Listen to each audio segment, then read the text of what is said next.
Hallelujah. Praise the Lord. വളരെ വളരെ അനുഗ്രഹിക്കപ്പെട്ട ഈ തിരുവചന ഭാഗത്തിനായി കർത്താവിന് മഹത്വം. വായിച്ച തിരുവചനത്തിൻ്റെ സാരാംശം ഞാൻ ഒന്ന് ബോധ്യപ്പെടുത്താം. ഈ സംഭവം നടക്കുന്ന കാലഘട്ടം സിദെക്കിയാവിൻ്റെ വാഴ്ചയുടെ 10ാം ആണ്ട്. സമാന്തരമായി മറ്റൊരു കാലയളവ് കൂടി പറയുന്നു, നെബൂഖദ്നേസറുടെ വാഴ്ചയുടെ 18ാം ആണ്ട്. രണ്ട് കാലഗണനകൾ നമ്മൾ കാണും. രണ്ട് സ്ഥലങ്ങളിൽ രണ്ടിടത്ത് ഭരിച്ച രണ്ട് രാജാക്കന്മാരുടെ വ്യത്യസ്ത കാലയളവുകളിലെ അവരുടെ ഭരണകാലം നടക്കുന്ന വേളയിലാണ് യിരെമ്യാവ് ഈ ദർശനം കാണുന്നത്. അന്ന് യിരെമ്യാവ് എന്ന ഈ പ്രവാചക ശ്രേഷ്ഠൻ യഹൂദ്യ അല്ലെങ്കിൽ യെരുശലേം എന്നൊക്കെ നമ്മൾ വിളിക്കുന്ന തെക്കൻ ഇസ്രായേൽ മേഖലയുടെ പരിസരങ്ങളിൽ, ആ മണ്ഡലങ്ങളിൽ കർത്താവിന് വേണ്ടി പ്രവർത്തിക്കുന്ന, പ്രവചിക്കുന്ന ഒരു ശുശ്രൂഷകനാണ്. അതേ കാലഘട്ടത്തിൽ ഏകദേശം 17 കൊല്ലങ്ങൾ നെബൂഖദ്നേസർ എന്നറിയപ്പെടുന്ന ബാബിലോന്യ ചക്രവർത്തി യഹൂദ്യ എന്നറിയപ്പെടുന്ന ഈ രാജ്യത്തെ നിരോധിച്ചു. എന്താ നിരോധിക്കുക എന്ന് പറഞ്ഞാൽ? കേട്ടാൽ എളുപ്പമാണ്, പക്ഷേ അർത്ഥം വളരെ വലുതാണ്. ഒരു യുദ്ധതന്ത്രമാണ് നിരോധിക്കുക എന്ന് പറയുക. ഒരു യുദ്ധ ഇടപെടലാണ് നിരോധിക്കുക എന്ന് പറയുക. ചിലതരം രാജ്യങ്ങളിൽ പ്രായോഗികമല്ലാത്ത യുദ്ധമുണ്ട്. ചിലതരം രാജ്യങ്ങൾക്ക് സ്വീകാര്യമല്ലാത്ത പ്രകൃതിദത്തമായ ചില പ്രശ്നങ്ങളാൽ ഒക്കെ യോഗ്യമല്ലാത്ത യുദ്ധമുണ്ട്. ഒരു ഉദാഹരണം, ആണവ ഭീഷണി ഇല്ലാത്ത ചില രാജ്യങ്ങളുണ്ട്. അണ്വായുധം പ്രയോഗിക്കാൻ പറ്റില്ല. നമുക്കൊക്കെ അണ്വായുധ ഭീഷണിയുള്ള രാജ്യമാണ്. അണ്വായുധ ഭീഷണി ഇല്ലാത്തൊരു രാജ്യമാണ് നമ്മുടെ തൊട്ടടുത്ത് കിടക്കുന്ന ശ്രീലങ്ക. അവിടെ കൊണ്ടാരും ആണവായുധം പ്രയോഗിക്കില്ല. അതിൻ്റെ കാരണം ഞാൻ പിന്നാലെ പറയാം. ഇസ്രയേൽ അണ്വായുധ ഭീഷണി ഇല്ലാത്തൊരു രാജ്യമാണ്. അറബി രാജ്യങ്ങൾ അണ്വായുധ ഭീഷണികളില്ലാത്ത രാജ്യമാണ്. അതിൻ്റെ കാരണം അവിടെ കൊണ്ട് അണ്വായുധം ഇട്ടാൽ അവർ മാത്രമല്ല ഇടുന്നവനും കൂടെ തീരും. അതതിലൊരു പ്രശ്നം. ആയുധം പ്രയോഗിച്ചാൽ, ഈ ചെറിയ രാജ്യത്തിലേക്ക് അണ്വായുധം പ്രയോഗിച്ചാൽ ഇടുന്ന രാജ്യം അടുത്തടുത്ത രാജ്യങ്ങളെ ബാധിക്കും. ലങ്കയിൽ ആറ്റമിക് എനർജി അല്ലെങ്കിൽ അണ്വായുധം അതുപയോഗിച്ചുള്ള ആയുധം പ്രയോഗിച്ചാൽ ലങ്കയ്ക്ക് മാത്രമല്ല അതിൻ്റെ തീവ്രത മാലിദ്വീപ്, ഇന്ത്യയുടെ പാതി വരെയുള്ള ഭാഗങ്ങൾ ഒക്കെ അതിൻ്റെ അനുരണങ്ങളിൽ പെട്ടുപോകും. അപ്പോൾ ഇത്തരം രാജ്യങ്ങൾക്ക് വേറെയാണ് ആ രാജ്യങ്ങൾക്ക് നേരെയുള്ള യുദ്ധതന്ത്രം. അതിലൊന്നാണ് ഭക്ഷ്യവസ്തുക്കളുടെ കയറ്റിറക്കുമതി അനുവദിക്കാതിരിക്കുക, യാത്ര അനുവദിക്കാതിരിക്കുക, കപ്പലുകളുടെ വഴി തടയുക. അപ്പോൾ കടലും കരയും ഒക്കെ പുറത്തേക്ക് പോകാത്ത വിധം സമരം ചെയ്ത് സ്തംഭിപ്പിച്ച് ആയിരക്കണക്കിന് പടയാളികളെ രാജ്യത്തിൻ്റെ പരിധിയിൽ ഇങ്ങനെ ആയുധ സന്നാഹങ്ങളോടെ നിർത്തി അകത്തും പുറത്തും കടക്കാനാവാത്ത ഒരുതരം വീർപ്പുമുട്ടിക്കലിൻ്റെ അവസ്ഥ. ആ വീർപ്പുമുട്ടിക്കലിൻ്റെ അവസ്ഥയിൽ ദീർഘവർഷങ്ങൾ ഇസ്രയേൽ ഒരുതരം ഈ പ്രതിസന്ധിയിലൂടെ അങ്ങനെ കടന്നു പോകുന്ന ഘട്ടത്തിൽ ജീവിച്ചിരുന്ന പ്രവാചകന്റെ പേരാണ് യിരെമ്യാവ്. യിരെമ്യാവ് ദൈവവചനം പ്രസംഗിച്ചു. യിരെമ്യാവ് ദൂതറിയിച്ചു. യിരെമ്യാവ് ദൈവാലോചന പറഞ്ഞു. നമ്മളൊക്കെ ഇത് പറഞ്ഞാൽ എന്തെങ്കിലും ഒരു പ്രയോജനമുണ്ട്? ദൈവാലോചനയും ദൂതുമൊക്കെ പറഞ്ഞാൽ. യിരെമ്യാവ് ദൈവാലോചന അറിയിച്ചാൽ അദ്ദേഹം ജയിലിൽ പോകും. ഇദ്ദേഹത്തെ കൊണ്ട് ജയിലിലിടും. യിരെമ്യാവ് ദൈവവചനം പറഞ്ഞാൽ അദ്ദേഹത്തിന് അടി കിട്ടും. അടി, ജയില്, പീഡ, പ്രതിസന്ധി ഇതൊക്കെ വന്നപ്പോൾ മനുഷ്യൻ മടുത്തു. അത് സ്വാഭാവികമാണ്. തൻ്റെ ദൂത് കെട്ടാർക്കും മാറ്റമില്ല, ആലോചന കെട്ടിട്ടാർക്കും പ്രത്യേക വ്യത്യാസമില്ല. പൗരോഹിത്യമെതിരെ തിരിഞ്ഞിരിക്കുന്നു, രാഷ്ട്രമെതിരെ തിരിഞ്ഞിരിക്കുന്നു. അദ്ദേഹത്തെ അടിച്ച് ജയിലിലാക്കും. അപ്പോൾ അതേ ഓർത്തു, അങ്ങനെയാണെങ്കിൽ ഇനി പ്രവചിക്കുന്നില്ല. പ്രവചിക്കാതിരുന്നാൽ പ്രശ്നമില്ലല്ലോ. അദ്ദേഹം പ്രവചിക്കാതെ, ദൂതറിയിക്കാതെ തിരികെ വീട്ടിലെത്തി. പക്ഷെ അന്ന് പ്രാർത്ഥനാവേളയിൽ അസ്ഥികൾക്കൊരുക്കം, വചനം അദ്ദേഹത്തിൻ്റെ അസ്ഥികളെ ഉരുക്കി സ്തംഭിപ്പിച്ച് ശുശ്രൂഷയുടെ മണ്ഡലത്തിൽ താൻ പുറത്തു പറയേണ്ട ദൂത് ഒരു തീയായി ശിരാപടലങ്ങളിൽ ലയിച്ചൊരുക്കി ചേർന്നപ്പോൾ ഒന്ന് നിശ്ചയിച്ചുറപ്പിച്ചു, ഞാൻ കത്തി സ്വയം ഇല്ലാതാകുന്നതിനേക്കാൾ യേശുവിന് വേണ്ടി, സുവിശേഷത്തിന് വേണ്ടി, യഹോവയ്ക്ക് വേണ്ടി സുധീരം പ്രസംഗിക്കുവാൻ, സുധീരം അതൂതറിയിക്കുവാൻ, മുഖം നോക്കാതെ ദൈവത്തിന്റെ ആലോചന അറിയിക്കുവാൻ ദൈവത്തിന്റെ പുരുഷൻ ശക്തിയോടെ ഇറങ്ങിത്തിരിച്ചു. അങ്ങനെ വീണ്ടും 17 കൊല്ലങ്ങൾ നിരോധിക്കപ്പെട്ട ഒരു രാജ്യത്തിന്റെ മണ്ഡലത്തിൽ നിന്നുകൊണ്ട് യിരെമ്യാ വിളിച്ചു പറഞ്ഞു, അല്ലയോ സിദെക്കിയാവേ, അല്ലയോ ഈ രാഷ്ട്രത്തിന്റെ നായക, നിന്നെ ഇതാ ബാബേൽ നിരോധിച്ചിരിക്കുന്നു. നീ യുദ്ധം ചെയ്യരുത്, തോറ്റുപോകും. ആയുധം കയ്യിലെടുക്കരുത്, തോറ്റുപോകും. കാരണം യഹോവ ബാബിലോന്യ ചക്രവർത്തിയെ ബലപ്പെടുത്തി ഒരു ഘട്ടത്തിലേക്ക് നിന്നെ ഏൽപ്പിച്ചു കൊടുക്കാൻ പാകത്തിന് അവൻ പദ്ധതി ഇട്ടിട്ടുണ്ടെങ്കിൽ ദൈവത്തിന്റെ പദ്ധതി അട്ടിമറിക്കാൻ കഴിയുന്ന ഒരുവനും ഉലകത്തിൽ ജനിച്ചിട്ടില്ല. അതുകൊണ്ട് ഇന്ന് രാത്രി മഹാദൈവം എന്റെ നായകനായി, എന്റെ യുദ്ധനായകനായി, എന്നെ വഴി നടത്തുന്നവനായി, എന്നെ നിയോഗിക്കുന്നവനായി എന്നോട് കൂടെയുണ്ട് എന്നുള്ള അവബോധം നമ്മുടെ ധൈര്യമായി തീരട്ടെ. ആ ധൈര്യമാണ് പെന്തക്കോസ്തിന്റെ ശക്തി, ആ ധൈര്യമാണ് വിശ്വാസി സമൂഹത്തിന്റെ ശക്തി. 2000 ആണ്ടുകൾ ദൈവസഭയെ വളർത്തിയ ആ മഹാശക്തി ദൂതറിയിക്കുന്ന ശക്തിയാണ്, ആലോചന അറിയിക്കുന്ന ശക്തിയാണ്, അത് വെളിപ്പാടിന്റെ ശക്തിയാണ്, അത് കാഴ്ചപ്പാടിന്റെ ശക്തിയാണ്. നിന്റെ ആലോചനയാൽ നീ എന്നെ നടത്തും, പിന്നത്തേതിലോ നീ എന്നെ മഹത്വത്തിലേക്ക് കൈക്കൊള്ളും. ഇവിടം കൊണ്ട് അവസാനിക്കാത്ത ദൈവാലോചന മഹാപ്രവാഹത്തിലാണ് വചനം പ്രസംഗിക്കുന്ന ഓരോ ദൈവദാസന്മാരും. നമ്മൾ ചെറിയ ജോലിയല്ല, മഹത്തായ ഒരു പ്രവൃത്തി. അത് സഭായോഗമാകട്ടെ, ഒരാളോടാകട്ടെ, ഒറ്റയ്ക്കിരുന്ന് പ്രസംഗിക്കട്ടെ, പരസ്യയോഗമാകട്ടെ, ഒരു മഹാപ്രവൃത്തി. ദൈവവചനത്തിന് ബന്ധനമില്ലാത്ത ദൈവവചനത്തിന്റെ ശുശ്രൂഷകരുടെ നാവടയ്ക്കാൻ ഉലകത്തിൽ ആർക്കും സാധിക്കില്ല. അതുകൊണ്ട് ജയില് കണ്ടിട്ട് പറയാം, നമുക്ക് നേരെ ചീറി വരുന്ന ആയുധം കണ്ടിട്ട് പറയാം, നമുക്കെതിരെ ഉയരുന്ന വെല്ലുവിളികൾ കണ്ടിട്ട് ഭക്തൻ തന്റെ ഹൃദയത്തിൽ പറഞ്ഞുകൊള്ളട്ടെ, ഒരു ശക്തിക്കും ഒരു ജയിലിനും എന്റെ ദർശനത്തിന്റെ കണ്ണുകളെ പൂട്ടിക്കെട്ടാൻ കഴിയുകയില്ല. എന്റെ ചിന്തയുടെ സ്വപ്നങ്ങളുടെ ആഴങ്ങൾക്ക് വേലിക്കെട്ടുകൾ സൃഷ്ടിക്കാൻ ഒരു ശക്തിക്കും കഴിയുകയില്ല. ഇത് നമ്മുടെ കാലമാണ് പ്രിയപ്പെട്ടവരെ, പ്രവർത്തിക്കാനുള്ള കാലമാണ്. ഹല്ലേലൂയ. നമുക്കൊരു കാര്യം മനസ്സിലായി, ഈ പാൻഡമിക് സിറ്റുവേഷൻ, എന്താ പറയുക, പകർച്ചവ്യാധികളുടെ കാലം, എത്ര സ്ഥാപനങ്ങൾ പൂട്ടിക്കിടന്നു നമ്മൾ കണ്ടു. ദേവാലയങ്ങൾ പൂട്ടിക്കിടന്നു, അനവധിയായ സർക്കാർ ഓഫീസുകൾ പൂട്ടിക്കിടന്നു, ചലനാത്മകമല്ലാതായി. പക്ഷെ നിങ്ങൾക്ക് തോന്നുന്നുണ്ടോ ദൈവസഭ നിർജീവമായിരുന്നു എന്ന് തോന്നുന്നുണ്ടോ? അല്ല. ഒന്ന് സൂക്ഷ്മാംശങ്ങളിൽ പരതിക്ക് നമ്മുടെ വചനധ്യാനം കൂടി, നമ്മുടെ പ്രാർത്ഥന കൂടി, നമ്മുടെ ആരാധന വർദ്ധിച്ചു, ആത്മാക്കളുടെ മാനസാന്തരം വർദ്ധിച്ചു. ഞങ്ങളൊക്കെ പ്രസംഗിച്ചിട്ടുണ്ട്, ആനിക്കാട് സാറും ഒക്കെ പ്രസംഗിച്ചിട്ടുണ്ട്. ഉണർവിന്റെ പശ്ചാത്തലം, ഉണർവിന്റെ സാഹചര്യം അസ്വസ്ഥചിത്തമായ അന്തരീക്ഷമാണ്. ആർക്കും പ്രവർത്തിച്ചുകൂടാത്ത രാത്രിയിലും പ്രവർത്തിക്കാനുള്ള കരുത്താണ് ദൈവത്തിന്റെ ദാസിദാസന്മാരുടെ മീതെ തമ്പുരാൻ പകരുന്നത്. ഏതൊക്കെ വേലിക്കെട്ടുകൾക്ക് നടുവിലും ശക്തിയുക്തം പ്രസംഗിക്കുവാനുള്ള ഉയരത്തിലെ ശക്തിയാണ് നമ്മൾ പ്രാപിച്ചിട്ടുള്ളത്. ഹല്ലേലൂയ. Praise the Lord. പ്രിയപ്പെട്ടവരെ, ഞാൻ എൻ്റെ പ്രിയപ്പെട്ട കത്തോലിക്ക സഹോദരങ്ങളുമായിട്ട് ഒരു ഡിബേറ്റ് നടത്തി. വലിയ പ്രശ്നമായിരുന്നു. 2 ആഴ്ച കഴിഞ്ഞ് എന്നെ ഒരു സഹോദരൻ വിളിച്ചു, അദ്ദേഹത്തിന് സ്നാനപ്പെടണം. ഹല്ലേലൂയ. 6 പേരാണ് ഒരു വീട്ടിൽ നിന്ന് ഒരുമിച്ച് സ്നാനപ്പെട്ടത്. സ്നാനപ്പെട്ട് പോയി കഴിഞ്ഞാൽ അവിടുത്തെ ഒരു പുരോഹിതൻ വിളിച്ചിട്ട് പറഞ്ഞു, ഞങ്ങൾ കൊണ്ടുപോയ ആൾ ഞങ്ങളുടെ ഈ മേഖലയുടെ മുഴുവൻ ഒരു ഗായകനാണ്, നിങ്ങളുടെ ദ്രോഹമൊന്നും ഞങ്ങളോട് ചെയ്യരുത്. വളരെ മോശമാണ് ചെയ്തത്. സ്തോത്രം. ഇത് ലൈവ് ചെയ്യുന്നുണ്ടെങ്കിലും പറയാതിരിക്കാൻ തരയില്ല. ആനിക്കാട് സൗണ്ട് പറഞ്ഞു. 2 ആഴ്ച മുമ്പ് ഒരു മനുഷ്യൻ വിളിച്ചു. എൻ്റെ അറബി ഉച്ചാരണം തെറ്റിപ്പോയത് തിരുത്താൻ വിളിച്ച. ഞാൻ അറബി പറഞ്ഞ എങ്ങനെ ശരിയാക്കുന്നത്?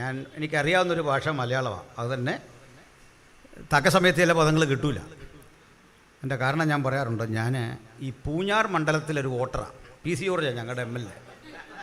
അതുകൊണ്ട് പറയാനറിയാം, പക്ഷേ തക്ക സമയത്ത് വേണ്ട വാക്ക്. പിന്നെ പ്രമേയമൊക്കെ ശക്തമായിട്ട് അവതരിപ്പിക്കും, കൊള്ളേണ്ടടുത്ത് കൊള്ളുകയൊക്കെ ചെയ്യും, പക്ഷേ നല്ല വേടൊന്നും സമയത്തിന് കിട്ടൂല. അതുകൊണ്ട് ഞാൻ ഈ അറബി ഉച്ചരിച്ചത് തെറ്റിപ്പോയതല്ല, പ്രൊനൗൺസിയേഷൻ, ഉച്ചാരണം തെറ്റിപ്പോയി. അറബിയല്ല, നമ്മൾ ഇംഗ്ലീഷ് പറഞ്ഞാലും തെറ്റിപ്പോവും. ഇപ്പോൾ നമ്മുടെ സാഗ്ഡോൾ സാർ ഇവിടെ ഇരിപ്പുണ്ട്. അപ്പോൾ അദ്ദേഹം നന്നായിട്ട് ഇംഗ്ലീഷ് സംസാരിക്കുന്ന ആളാണ്. നമ്മൾ സംസാരിക്കും, പക്ഷേ നമ്മൾ ഒരുമിച്ച് സംസാരിച്ച് കഴിഞ്ഞാൽ വരാൻ പോകുന്ന ഒരു പ്രശ്നം, സായിപ്പ് ഇത് കേട്ടാൽ പറയും, എൻ്റെ ഭാഷയും തൻ്റെ ഭാഷയും തമ്മിൽ നല്ല സാമ്യം, ഇതേത് ഭാഷയാണെന്ന് ചോദിക്കും. ഒരുപോലെ ഇരിക്കും. അങ്ങനെയാണ്. ഇങ്ങനൊരു പ്രശ്നമുണ്ട്. അപ്പോൾ വേറൊരു കാര്യം പറയാനാണ്. ഇതൊക്കെയാണെങ്കിൽ ഞാൻ അടുത്ത കാലത്ത് സ്പാനിഷ് പരിഭാഷപ്പെടുത്തി നമ്മുടെ AC ചർച്ചിൽ. അച്ഛാ സാറ് ചോദിച്ചാൽ മനസ്സിലാവും. ഇംഗ്ലീഷാന്നോർത്ത് അവിടെ ചെന്നപ്പോൾ ഈ സായിപ്പ് പറയുന്നത് സ്പാനിഷാണ്. ഇത് തന്നെ ആർക്കും പിടികിട്ടുന്നില്ല. ഇപ്പോൾ ഈ സ്പാനിഷ് ഇംഗ്ലീഷിലാക്കണം, ഇംഗ്ലീഷ് നമ്മൾ മലയാളത്തിലാക്കണം. ഈ 3 ഘട്ടം കൈമാറി വരുമ്പോഴേക്ക് ഇതിൻ്റെ ആ ഫ്ലോ നഷ്ടപ്പെടുക. ആ രംഗമൊന്നാലോചിച്ച് സക്കായി മരത്തിൽ കീറുന്നു എന്നൊക്കെ അദ്ദേഹം ഇങ്ങനെ ശക്തിക്ക് പറയുന്നു. ഇപ്പുറത്ത് വരുമ്പോൾ ഒരല്പകടെ ശക്തി ചോരുന്നു, എൻ്റെ കിട്ടുമ്പോൾ അത് തീരെ ചോരുക.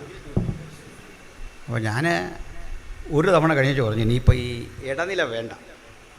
അല്ലെ തന്നെ എൻ്റെ ജീവിതം മുഴുവൻ പരാജയം ഇടനിലയായിരുന്നു. അതുകൊണ്ട് മനസ്സിലായില്ലേ, ഈ ഏലിയാവിൻ്റെ ഇടയ്ക്ക് നിൽക്കുന്ന കാക്കയാ വിഷയം. അത് തിന്നേച്ച് ബാക്കി കൊണ്ട് തരിക നമുക്ക്. അതുകൊണ്ട് ഇടനിലയുടെ കേസിട്ട് നമ്മൾ പണ്ടേ വിട്ടാണ്. അതുകൊണ്ട് ഞാനിവിടെ നിൽക്കാം, അദ്ദേഹം സ്പാനിഷ് സംസാരിച്ചോട്ടെന്ന് പറഞ്ഞു. ഞാൻ ഇദ്ദേഹത്തോട് ഒരു വിധത്തിൽ ഇങ്ങനെ സംസാരിച്ച് ഈ പ്രസംഗ വിഷയം എന്താണെന്ന് മനസ്സിലാക്കി. അദ്ദേഹം അവിടെ സ്പാനിഷിൽ സംസാരിച്ചു, ഞാൻ മലയാളത്തിൽ ട്രാൻസ്ലേറ്റ് ചെയ്തു. അപ്പോൾ അതിനകത്തൊരു പ്രത്യേകതയുണ്ട്. അവിടെ ഇനി സ്പാനിഷ് അറിയാവുന്ന ഒരാളുണ്ടെങ്കിലും കുഴപ്പമില്ല. സ്പാനിഷ് അറിയാവുന്ന ഒരാൾ അവിടെ ഉണ്ടെങ്കിൽ അയാൾക്ക് സ്പാനിഷിൽ ഒരു നല്ല പ്രസംഗം, മലയാളം അറിയാവുന്ന ഒരാളുണ്ടെങ്കിൽ ഇതുമായിട്ട് ഒരു ബന്ധവും ഇല്ലാത്ത ഒരു പ്രസംഗം വേറെ. ഇത് രണ്ടും അറിയാവുന്ന ഒരാളുണ്ടെങ്കിൽ ഒരേ സമയത്ത് തരക്കേടില്ലാത്ത 2 പ്രസംഗം. ഇത് കഴിഞ്ഞ് അതിൻ്റെ പ്രസിഡന്റ് എന്നോട് ചോദിച്ചത് എപ്പോഴാണ് ഈ സ്പാനിഷൊക്കെ പഠിച്ചേ? സാഹചര്യമല്ലേ നമ്മൾ ഓരോന്ന് പഠിപ്പിക്കുന്നത്. ചുരുക്കി പറഞ്ഞാൽ ഈ ഇഖ് അറ എന്നൊരു പ്രയോഗമുണ്ട്. ഇഖ് അറ എന്ന് പറഞ്ഞാൽ യു ഹാവ് ടു റീഡ് എന്നാണ് അറബിയിൽ, വായിക്കുക. അപ്പം മറുപടി മ അനബി ഇഖ്റീൻ, എനിക്ക് വായിക്കാൻ അറിയില്ല.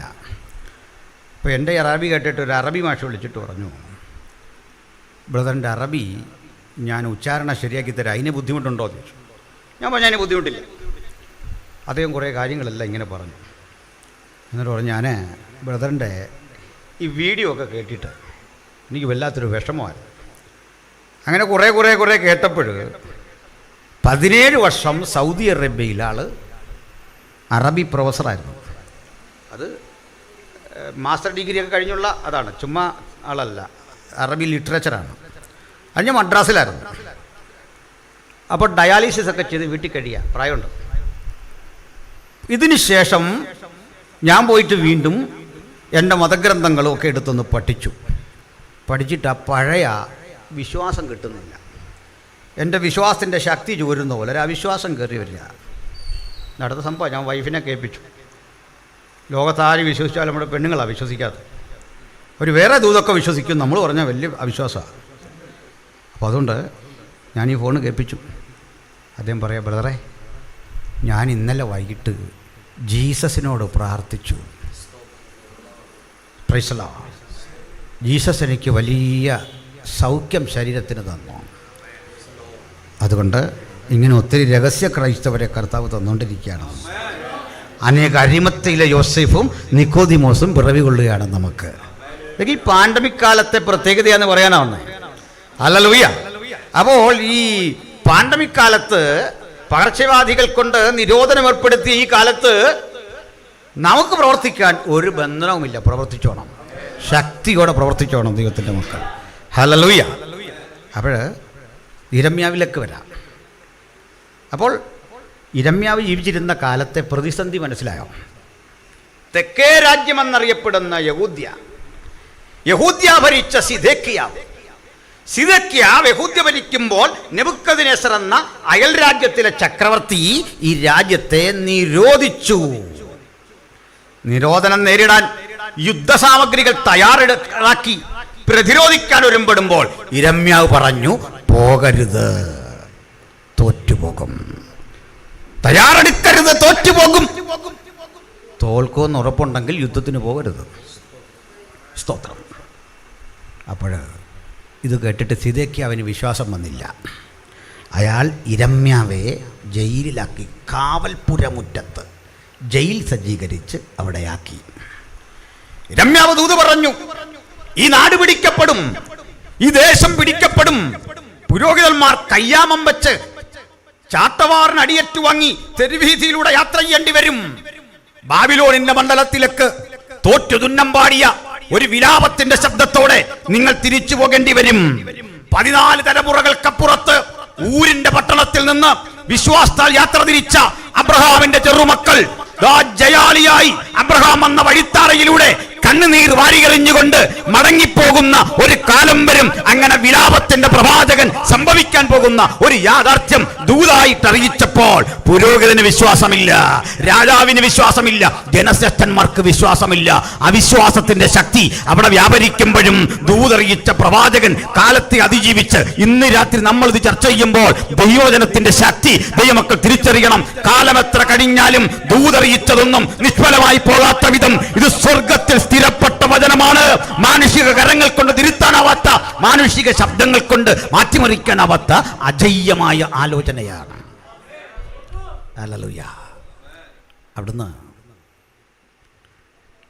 ഈ ഘട്ടത്തിൽ വിചിത്രമായൊരു ദൂത് പ്രവാചകൻ കേട്ടു.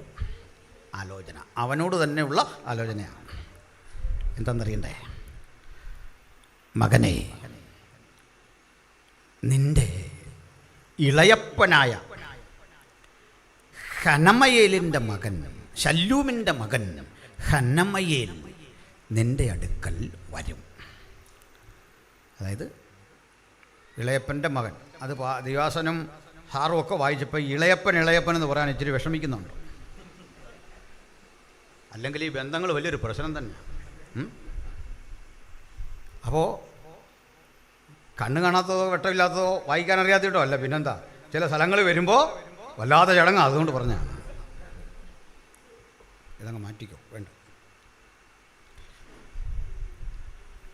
അപ്പോൾ ഇളയപ്പൻ്റെ മകനായ ശല്ലൂമിൻ്റെ മകൻ ഹനമയേൽ വന്നിട്ട് പറയും, അനാഥോത്തിൽ എൻ്റെ നിലം വാങ്ങിക്കൊള്ളുക, അവകാശം നിനക്കുള്ളതല്ലോ.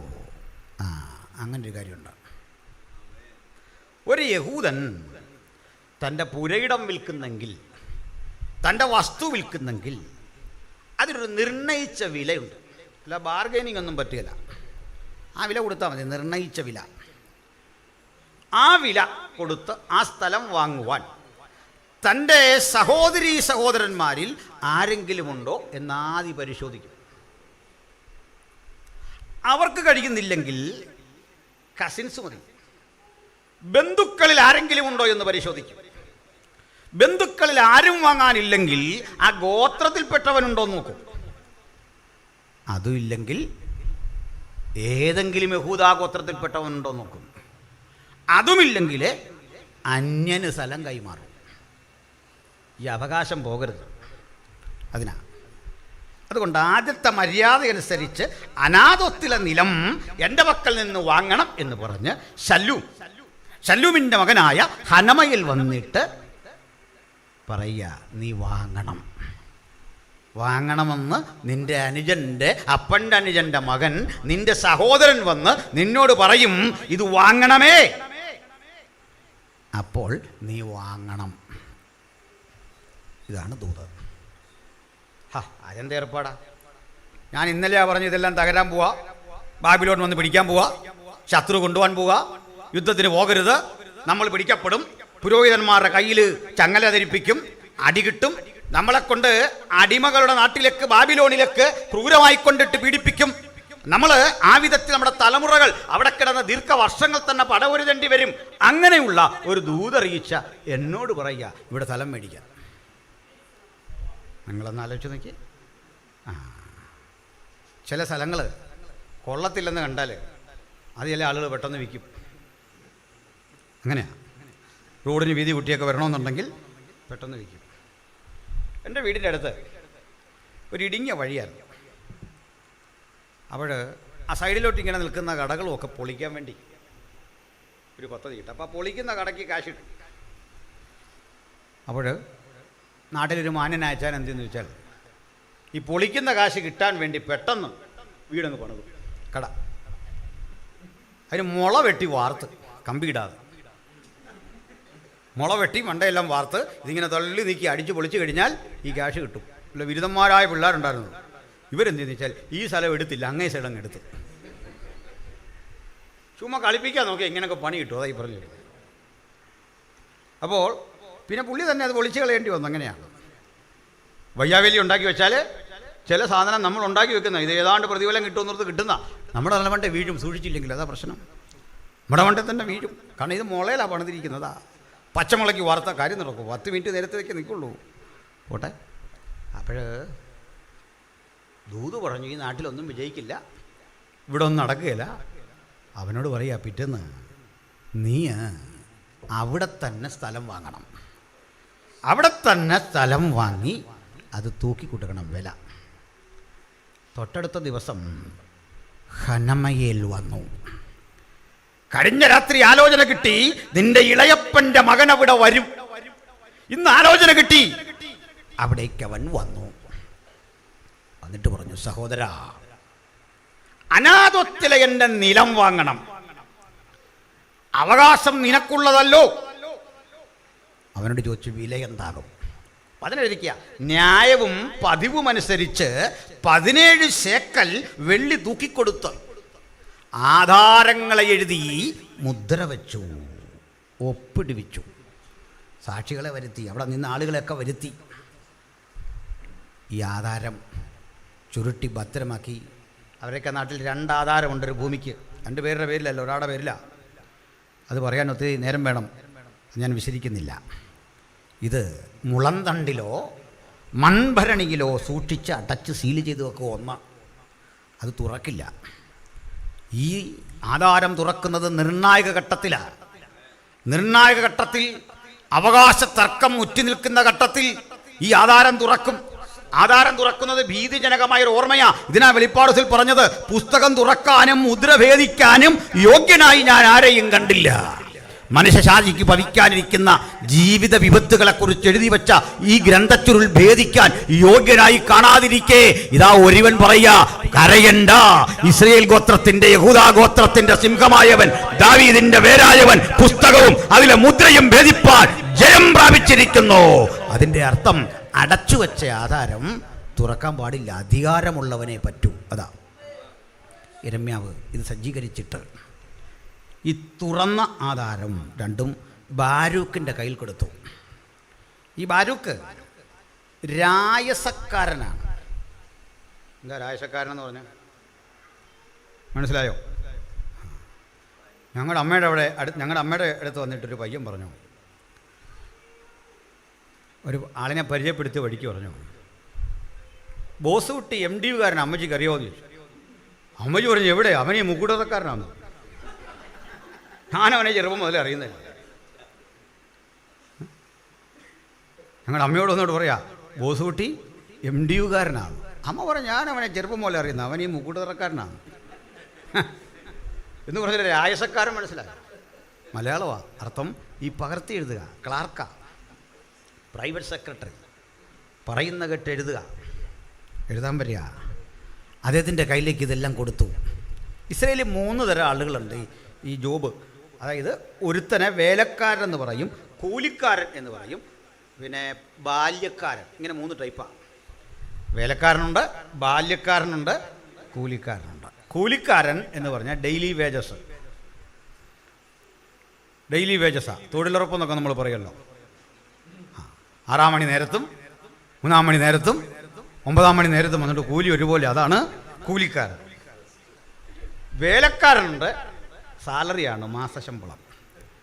ഇനി ബാല്യക്കാരനുണ്ട്, പ്രൈവറ്റ് സെക്രട്ടറി, അവൻ വീട്ടിലെ അംഗം പോലാണ്. ഇതുപോലൊരാളാണ് ബാരൂക്ക്. ബാരൂക്ക് വന്നിട്ട് നിഴൽ പോലെ നടക്കുക ദൈവപുരുഷൻ്റെ കൂടെ. ഇതെല്ലാം അങ്ങോട്ട് കൊടുത്തിട്ട് പറഞ്ഞു, മകനെ, ഞാൻ വാങ്ങിയ അനാഥോത്തിലെ നിലം കാലമേറെ കഴിയുന്ന ശേഷം സമ്പൽ സമൃദ്ധി കൊണ്ട് തമ്പുരാൻ അനുഗ്രഹിക്കും. മാത്രമല്ല, ഇതൊരു സൂചനയാ. ഇവിടെ ഇനിയും വിൽപ്പന നടക്കും, ഇനിയും വാങ്ങൽ നടക്കും, ക്രയവിക്രയങ്ങൾ നടക്കും, ഭൂമി പതിവ് നടക്കും.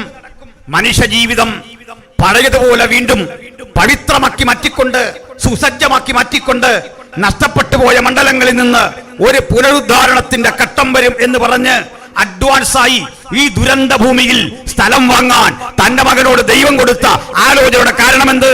ഇതാ തകർന്നു കിടക്കുന്ന ഭൂമി ആരും വാങ്ങാതിരുന്നപ്പോൾ ഭക്തരോട് പറയുക, അരുളപ്പാർ എന്റെതെങ്കിൽ, ആലോചന എന്റെതെങ്കിൽ, ഒരിക്കലും നന്നാവില്ലെന്ന് കരുതുന്ന മണ്ഡലങ്ങളെ ശക്തീകരിക്കാൻ ഞാൻ നിന്റെ പ്രവൃത്തിയെ ഉപയോഗിക്കുന്ന ദൈവമാണ്. ഒരു വിധത്തിലും ഉദ്ധരിക്കപ്പെടാത്ത മേഖലകളിൽ നീ ഇതാ മുതൽ മുടക്കിക്കൊള്ളുക, നീ ഇതാ പ്രവർത്തിച്ചു കൊള്ളുക, നീ ഇതാ സജ്ജനായിക്കൊള്ളുക, നീ ഇതാ ഇറങ്ങിത്തിരിച്ചു കൊള്ളുക. ദൈവത്തിന്റെ മക്കളെ, ആരും നിർവഹിക്കാനാവാത്ത കരുത്തുറ്റ ശുശ്രൂഷകൾ ചെയ്യുവാൻ ഈ കാലഘട്ടത്തിൽ നമ്മുടെ കരങ്ങളെ ഉദ്ദീപിപ്പിക്കുന്ന മഹാദൈവം. അതുകൊണ്ട് വിശ്വാസത്താൽ പറയാം, ഈ വരൾച്ച കണ്ട് ഞാൻ തോൽക്കൂല, ഈ യുദ്ധഭീഷണി കണ്ട് ഞാൻ തോൽക്കൂല, ഈ പ്രതിസന്ധി കണ്ട് ഞാൻ പിന്തിരിഞ്ഞോടൂല. ഒരു കാലഘട്ടം വരാൻ പോകുന്നു, ബാബിലോണിന്റെ ശക്തികളുടെ പടയോട്ടം നിലച്ചിട്ട് ഇരട്ടി ബലത്തോടെ, ഇരട്ടി ശക്തിയോടെ, ഇരുട്ട കരുത്തോടെ ഞങ്ങൾക്ക് മുൻപട പിൻപട കാവലായിരുന്നു കൊണ്ട് യുദ്ധനായകനായവന്റെ നേതൃത്വത്തിൽ ഞങ്ങൾക്കൊരു ശുഭയാത്ര, ഞങ്ങൾക്കൊരു മടക്കയാത്ര അത് സ്വർഗത്തിലെ ദൈവം നമുക്ക് വേണ്ടി വച്ചിരിക്കുന്നു. Hallelujah, praise the Lord. അപ്പോൾ ഇരമ്യാവ് സ്ഥലം വാങ്ങി. ഇരമ്യാ സ്ഥലം വാങ്ങിയിട്ട് ദൂതെന്താ? ഇവിടെ ഇനി മുന്തിരിത്തോട്ടം ഉണ്ടാകും, ഇവിടെ ഇനി ഒലിവ് തോട്ടങ്ങളുണ്ടാകും, ഫലപുഷ്ടിയുള്ള ഈ മണ്ണിൽ ഇനി വിളവും ശേഖരവും കൊയ്ത്തുമൊക്കെ നടക്കും. ദൂതും വാഗ്ദത്വമൊക്കെ ഉണ്ട്. പക്ഷേ ദൈവത്തിൻ്റെ മക്കൾ തൊട്ടടുത്ത ഘട്ടത്തിൽ നെബൂഖദ്നേസർ ചക്രവർത്തിയുടെ ശക്തമായ ആക്രമണത്തിനൊടുവിൽ മഹത്തായ യെരുശലേം ദേവാലയം നിലംപൊന്തി. ദേവാലയത്തിലെ പൊൻവെള്ളി പാനപാത്രങ്ങളും വിശേഷപ്പെട്ട വസ്തുക്കളും ശത്രു കൊള്ളയടിച്ചു. ചെറുത്തു നിന്ന പടയാളികളെ വാളിന്റെ വായ്ത്തലയ്ക്ക് അരിഞ്ഞു വീഴ്ചു. പുരോഹിതന്മാരെ യാഗം കഴിച്ചുകൊണ്ടിരിക്കുന്ന ഘട്ടത്തിൽ അവിടെ നിന്ന് വലിച്ചിറക്കി ചാട്ടക്കടിച്ചു, ഉന്തിത്തള്ളി വലിച്ചിടച്ച് ബാബിലോണിലേക്ക് കൂട്ടിക്കൊണ്ടുപോയി. ഇവർ പോകുന്ന പോക്കിൽ ബെന്യാമിൻ്റെ അതിർ കടന്നു. ബെന്യാമിൻ്റെ അതിര്, ഈ ബെന്യാമിൻ്റെ അതിരിങ്കൽ സേൽ സഹിൽ റാഹേലിൻ്റെ കല്ലറയുണ്ട്. ആ കല്ലറ ഇവിടെ കിടക്കുക. ഈ കല്ലറയുടെ മുമ്പിലൂടെയാണ് ഇസ്രായേൽ മക്കളുടെ യാത്ര. ഈ രംഗം കണ്ടിട്ട് ഇരമ്യ പറയുക, റാഹേൽ മക്കളെ ചൊല്ലിക്കരഞ്ഞു. മത്തായി പിന്നിത് കോട്ടി ചെയ്യുന്നുണ്ട്. റാമയിലൊരു ശബ്ദം കേട്ടു, കരച്ചിലും വലിയ നിലവിളിയും തന്നെ. ആ വചനം നിവൃത്തിയാകാൻ സംഗതി വന്നു. ആ വഴി വിചരിച്ചാൽ നമുക്കൊത്തിരി നേരമെടുക്കും. ബാബിലോണിൽ പോയി ഇസ്രായേൽ മക്കൾ. ഇരമ്യാവിൻ്റെ നിലം ശത്രു ചവിട്ടി ഉഴുതുമറിച്ച് ഒന്നിനും കൊള്ളാത്ത നിലയിലാക്കി.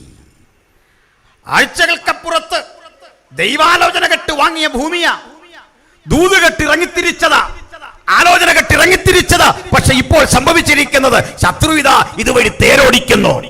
ഇതാ ഇവിടെ എല്ലാം തകർത്ത് കളഞ്ഞുകൊണ്ട് ഈ മണ്ണ് മുഴുവൻ ഉഴുതുമറിച്ചിരിക്കുന്നു. കേട്ട ദൂതൊന്ന്, നിവൃത്തി മറ്റൊന്ന്. പലപ്പോഴും പ്രതീക്ഷയ്ക്ക് വിപരീതമായി ചിലതൊക്കെ സംഭവിക്കുമ്പോൾ മനസ്സിലൊരാശങ്ക, ഹൃദയത്തിലൊരു വേദന. എത്ര ചിലവിട്ടിട്ടും എത്ര കഷ്ടപ്പെട്ടിട്ടും എത്ര കണ്ണീരൊഴുക്കിയിട്ടും പ്രതീക്ഷ പോലെ ചിലത് തളിർവിടാതിരിക്കുമ്പോൾ ഭക്തൻ പറഞ്ഞുകൊള്ളണം, ഇതുകൊണ്ടൊന്നും ഞാൻ തോൽക്കില്ല.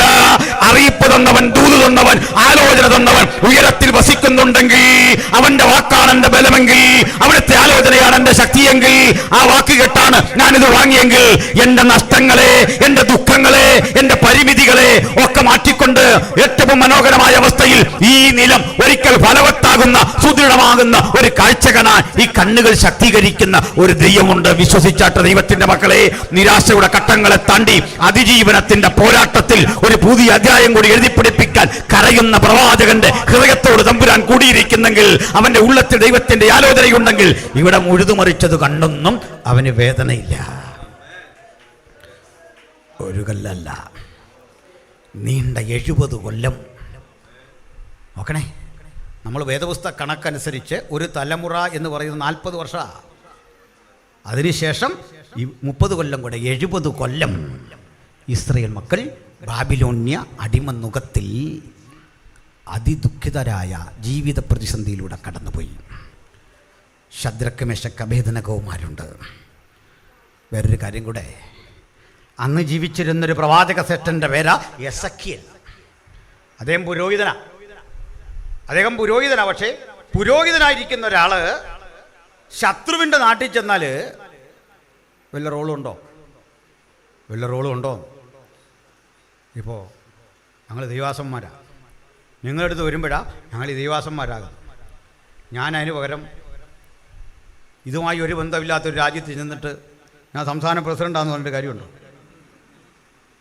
അവിടെ വേറൊരു സംസ്ഥാന പ്രസിഡൻ്റുണ്ട്. അന്നേരം നമുക്കൊരു കാര്യം മനസ്സിലാകും. ചില ദിവാസന്മാരൊക്കെ പറഞ്ഞു കേട്ടിട്ടുണ്ട്, എനിക്ക് വേറെ ജോലിയൊന്നും ഇല്ലാഞ്ഞിട്ട് ഞാൻ സുവിശേഷത്തിലേക്ക് ഇറങ്ങിയല്ല. അവിടെ അങ്ങനെ ഉണ്ടായിരുന്നു, ഇവിടെ ഇങ്ങനെ ഉണ്ടായിരുന്നു, ഇങ്ങനെ ഒത്തിരി കഥകൾ. നമ്മളെ എങ്ങാണ്ട് കളക്ടറാക്കാൻ പോകണം. നമ്മളൊന്നും എറണാകുളത്തിൻ്റെ കളക്ടറൊന്നും ആക്കാൻ പോകുന്നില്ല. ഇത് എറണാകുളം ജില്ല, കോട്ടയല്ലേ ഇത്. ഇവിടെ വേറെ കളക്ടറുണ്ട്, നമ്മൾ കളക്ടറൊന്നും ആകത്തില്ല. ഇവരൊക്കെയിട്ട് പറയാതെ ഇത് തന്നെ ആയത് ദൈവത്തിൻ്റെ ഒരു കരുണയാണ് പറഞ്ഞാൽ മതി. സ്തോത്രം. ഇതന്നെ ആയത് ആ വലിയ കരുണയാണ്, അത് പറഞ്ഞാൽ മതി. സ്തോത്രം. അന്നായി എസക്കേലിന് മനസ്സിലായത് ഈ ഉടുപ്പും പൗരോഹിത്യ വേഷമൊക്കെ കണ്ടിട്ട് അവിടെ ആരും മൈൻഡ് ചെയ്യുന്നില്ല, ഒരൊറ്റ മനുഷ്യൻ മൈൻഡ് ചെയ്യുന്നില്ല. ഞാനത് മനസ്സിലാക്കിയതേ, ഞങ്ങളുടെ ഒരു പാർട്ടി നേതാവ് മരിച്ചു, സാറിൻ്റെ കൂട്ടുകാരൻ്റെ ഫാദറാണ്. CPM-ൻ്റെ ഒരു വലിയ നേതാവ്, ജില്ലാ സെക്രട്ടേറിയറ്റ് അംഗം. അപ്പം അദ്ദേഹം മരിച്ചപ്പോൾ ഞങ്ങളെല്ലാം ഇങ്ങനെ അവിടെയൊക്കെ കാണാനായിട്ട് ചെന്ന് നിൽക്കുക. ഒരൊറ്റ മനുഷ്യൻ നമ്മളെ മൈൻഡ് ചെയ്യുന്നില്ല. കുമ്പനാടൊക്കെ ചെന്ന് കഴിഞ്ഞാൽ നമ്മളിങ്ങനെ ആളുകൾ നോട്ടോ, ഏതാണ്ട് വിശേഷ വസ്തുവിനെ കാണില്ല, ബോംബിടാൻ വന്നോല. നമ്മളങ്ങോട്ട് പോകുന്നു, ദേ പോകുന്നു, ഇങ്ങോട്ട് മാറിയിട്ടുണ്ട് കേട്ടോ, 100 കാര്യങ്ങളാണ്. അപ്പോൾ ഞങ്ങൾ ഈ കുമ്പനാടും മുളക്കുഴയും പാക്കിലുമൊക്കെ കൺവെൻഷൻ നിൽക്കുമ്പോൾ ഇങ്ങനെ ആളുകൾ നോക്കുക, അതേ അവരാ വന്നിരിക്കുന്നു കേട്ടോ, ആ പുള്ളിയാണ് ഈ പുള്ളിയാണ്. അപ്പോൾ അതിൻ്റെ അർത്ഥം നമ്മളിവർക്ക് അറിയാം. അപ്പോൾ നമ്മളൊന്ന് വിഷ് ചെയ്തു, ഇനി പോന്നു. എനിക്ക് ആദ്യമായിട്ടാണ് മനസ്സിലായത്, ഒരു ജില്ലാ സെക്രട്ടേറിയറ്റ് അംഗം മത്സരത്ത് നമ്മൾ നിന്നെടുത്ത് അവിടെ ആർക്കാണ്ട് അനിൽക്കൊടുത്തോട്ടത്തെ അറിയാമോ? ഒരു പാവം മനുഷ്യനോട് നിൽപ്പുണ്ട്, കയറി കണ്ടോന്ന് പറഞ്ഞു. ഞങ്ങളവിടെ ചെന്ന് ഇങ്ങനെ നോക്കി വെച്ച് തിരിച്ചു പോന്നു. നമ്മുടെ ഇടയിലേ നമ്മളെയൊക്കെ അറിയത്തുള്ളതായി പറഞ്ഞു വന്നേ. പിടി കിട്ടിയോ? കണ്ടോ, നമുക്കൊരു സന്തോഷമില്ല. മനസ്സിലായോ? വൈക്ക സെൻ്റർ ആയതുകൊണ്ട് നമ്മളൊക്കെ ഇങ്ങനെ അറിഞ്ഞു പോകുന്നു, അത് പറഞ്ഞാൽ മതി. അതിനപ്പുറത്തോടൊന്നും നമ്മളില്ലെന്നേ. നമ്മൾ ആരും അല്ല, ഇത് ആര് പറഞ്ഞു നമ്മൾ ആരാണ്ട് പുള്ളികളാണ് സ്വയം തോന്നുക. ആശാൻ അവിടെ ചെന്നു, പുരോഹിതൻ അവിടെ ചെന്നപ്പോൾ അയാളെ അടിമുടി അവരെ നോക്കിയിട്ട് ഓർത്തു, ഏതാണ്ട് ചെപ്പടി വിധിയും കൊണ്ട് വന്നാ. മനസ്സിലായില്ലേ? ഈ മാജിക്കാരൻ്റെ ഒരു വേഷം പോലെ അവർക്ക് തോന്നി, ഈ ഉടുപ്പുമല്ലായിട്ട് ഇങ്ങനെ നിൽക്കുന്നുണ്ട്, അങ്ങനെ തോന്നിപ്പോയി. എൻ്റെ മോള് 3 വയസ്സുള്ള സമയത്ത് അതിൽ സാൽവേഷൻ ആർമി കയറിപ്പോയി. അയ്യോ പോലീസ് വരുന്നു, പിന്നെ കാറി കൊണ്ടൊരു ഓട്ടമാണ്. ഓടി വീട്ടിൽ കയറി, പോലീസ് വരുന്നുണ്ട്. അദ്ദേഹം സുവിശേഷം പറയാൻ ലേക്കാണ്ട് പോയാൽ നല്ല മനുഷ്യനാണ്. പക്ഷേ അപ്പോൾ പോലീസ് വരുന്ന ഒരൊറ്റ ഓട്ടോ വരുന്നു. എന്താ കാര്യം? ചില വേഷവിധാനങ്ങൾ കണ്ടാൽ നമ്മുടെ ചിന്ത സംഭവം ഏതോ വലിയ സംഭവം. പുരോഹിതൻ അവിടെ ചെന്നു, മേലങ്കി ധരിച്ച് ആചാരവസ്ത്രം ധരിച്ച് അംശവടി പിടിച്ച് ഇങ്ങനെ നിൽക്കുക. പിള്ളേരെല്ലാം വന്ന് നോക്കിയിട്ട് പോയി, ഇതെന്താ സംഭവം? പക്ഷേ എസക്കേൽ പറയാ, പക്ഷേ എന്നെക്കൊണ്ട് ഊഴിയവേല ചെയ്യുന്ന ആളുകളുടെ കൂടെ ഇട്ടു. കണ്ടോ, ദാനിയേലിനെയൊക്കെ എവിടെ ഇട്ടേ?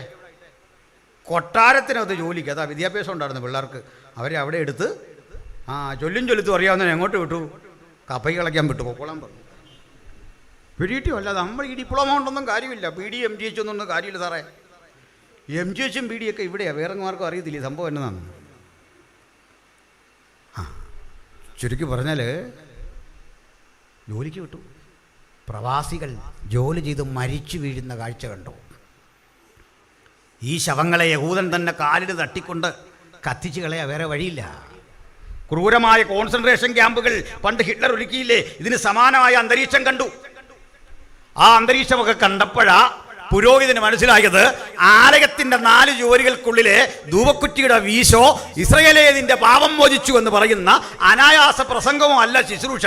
അതിനപ്പുറത്ത് എന്തൊക്കെയോ ചിലതുണ്ട്, ജീവിത യാഥാർത്ഥ്യങ്ങളുണ്ട് എന്നവൻ ആദ്യമായി മനസ്സിലായി. ചുറ്റുമൻ കണ്ട കാഴ്ചകൾ അവനെ വല്ലാതെ വേദനിപ്പിച്ചു. അവൻ നിരാശപ്പെട്ടു. അന്ന് ആ ജനങ്ങൾ ഇരമ്യാവിന്റെ ദൂതിന്റെ വില മനസ്സിലാക്കുന്നത്, നിന്റെ ദൂതിന്റെ വില മനസ്സിലാകുന്ന ഒരു കാലം, എന്റെ പ്രസംഗത്തിന്റെ ശക്തി മനസ്സിലാകുന്ന ഒരു കാലം, ഞാൻ പാടിയതിന്റെ അർത്ഥം മനസ്സിലാകുന്ന ഒരു കാലം, ഈ ലോകം പകച്ചു പോകുന്ന ഒരു കാലം അതിതാ സമാഗതമാകാൻ പോകുന്നു. അനുഭവിക്കാൻ ഈ ലോകം കാത്തിരിക്കുമ്പോൾ ഭക്തനൊരു പ്രതീക്ഷയുണ്ട്. ഹല്ലേലൂയ.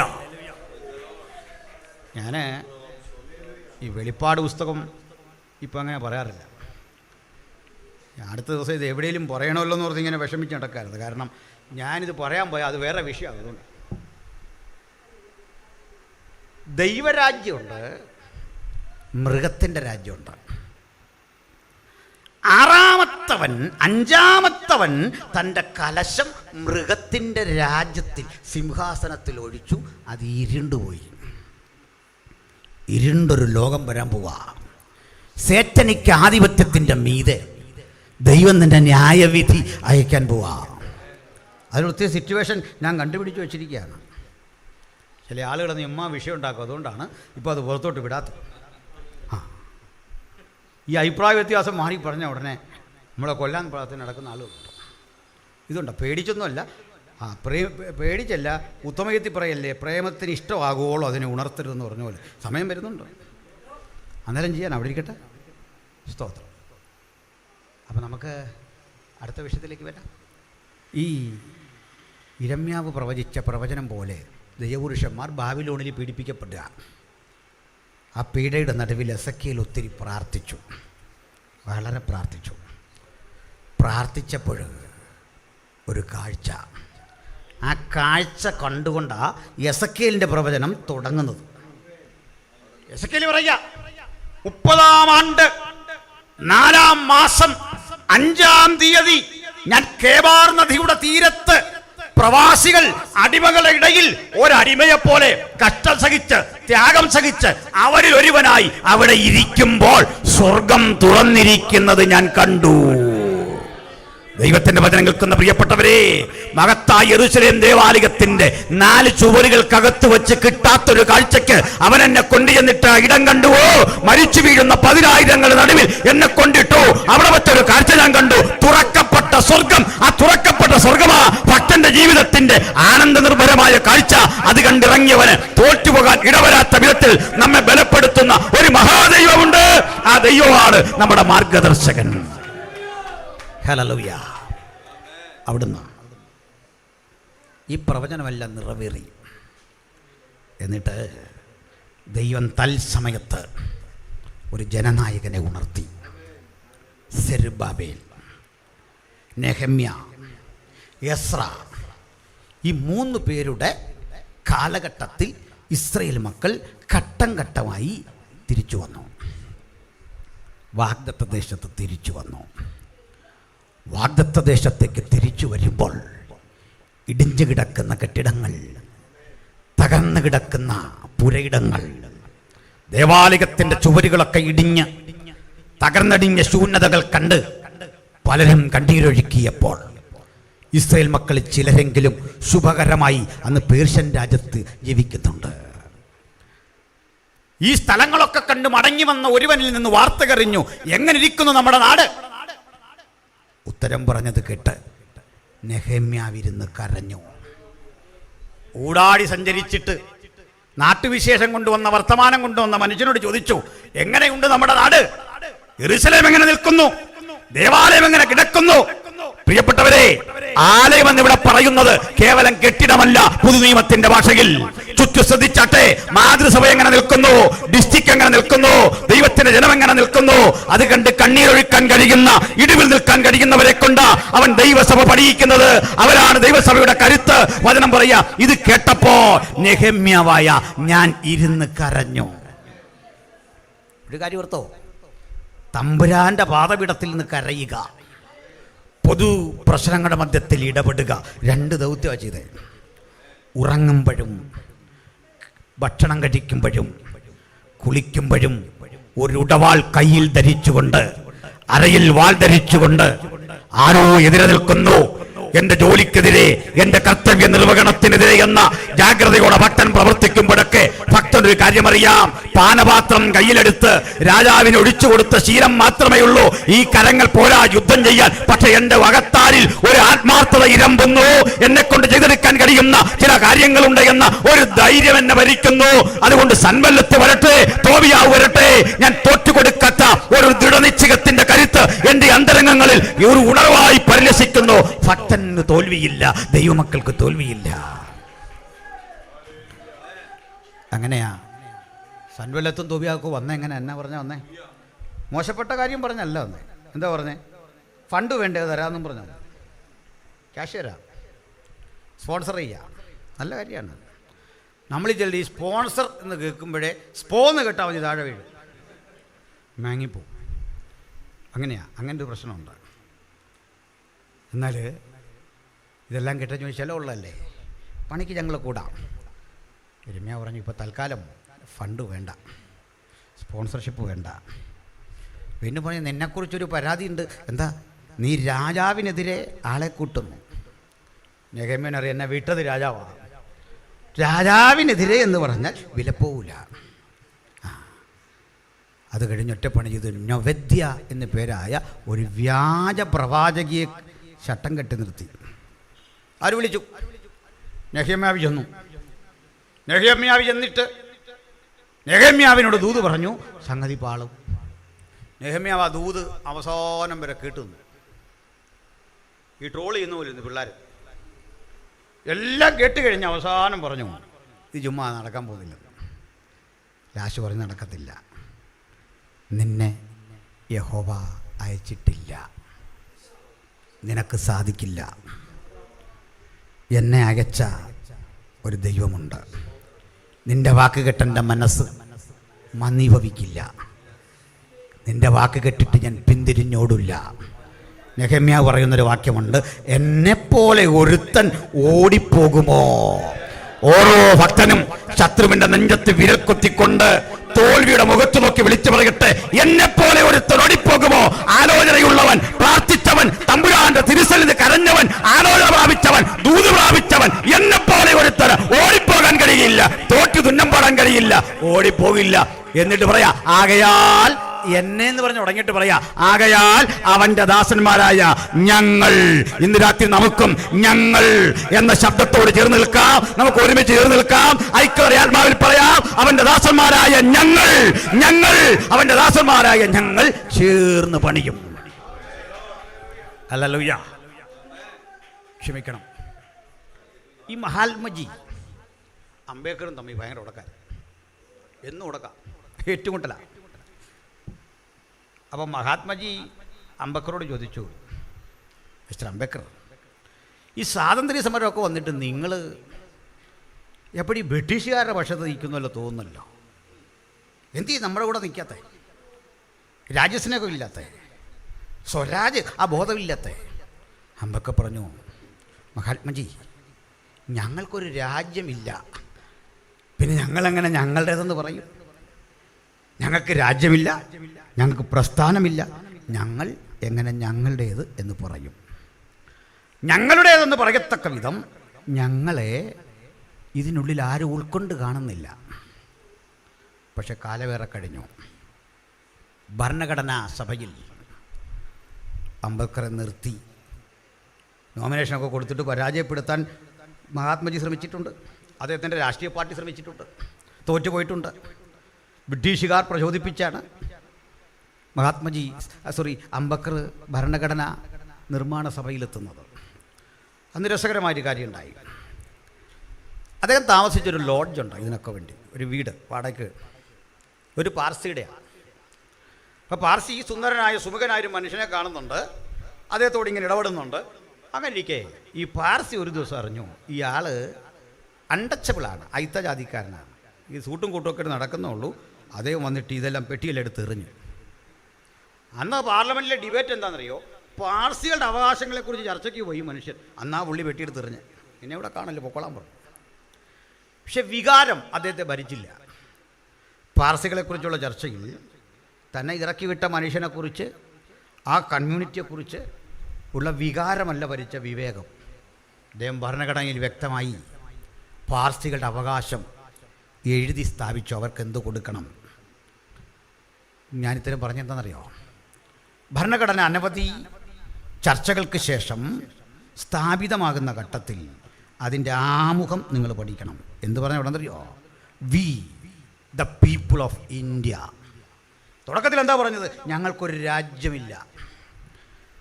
ഇന്ത്യൻ ഭരണഘടന തുടങ്ങുമ്പോൾ പറയാ ഇന്ത്യൻ പൗരന്മാരായ ഞങ്ങൾ. ഇത് പറയാൻ പറ്റിയ എന്തുകൊണ്ടാണെന്നറിയണ്ടേ? ഭരണഘടന വന്നുകൊണ്ടാണ്.